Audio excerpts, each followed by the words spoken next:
Hey, it's Rustin Dodd of the Kansas City Star, and you're watching Royals Daily on kansascity.com. Hey, we're down here in Surprise, Arizona.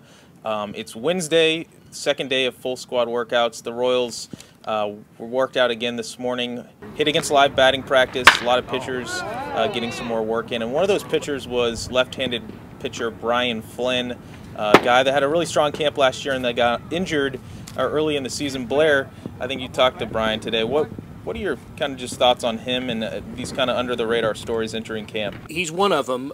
He's a guy I think has a pretty good chance of making this team. He had a great chance of making the team last year, but the Royals had this gentleman's agreement with Ryan Madson, and Flynn was just sort of unlucky. It was caught in a numbers crunch, and it was Madson who made the team. Flynn gets sent to AAA Omaha, and a week or so into his Omaha stint, he injured his back.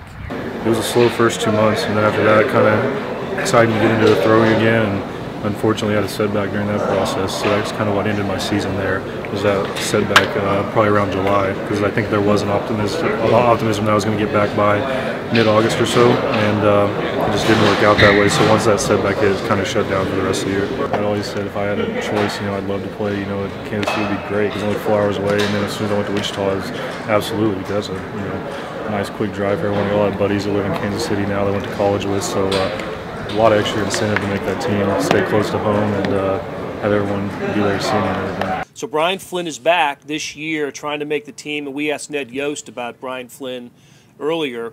Yost very encouraged about Flynn, said it was one of the toughest cuts that he ever had to make as as a manager.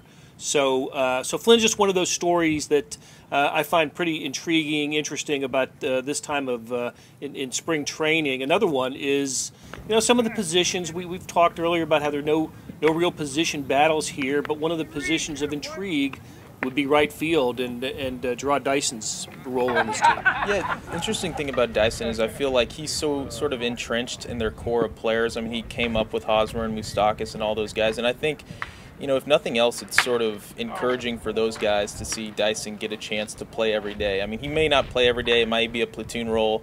He may be only playing 60 or 70% of the time. But I think he's been a key component of the team the last few years, and I think it's a sign of something in the front office that when they have faith in their players to go ahead and give Dyson a chance to kind of claim that everyday role. Right.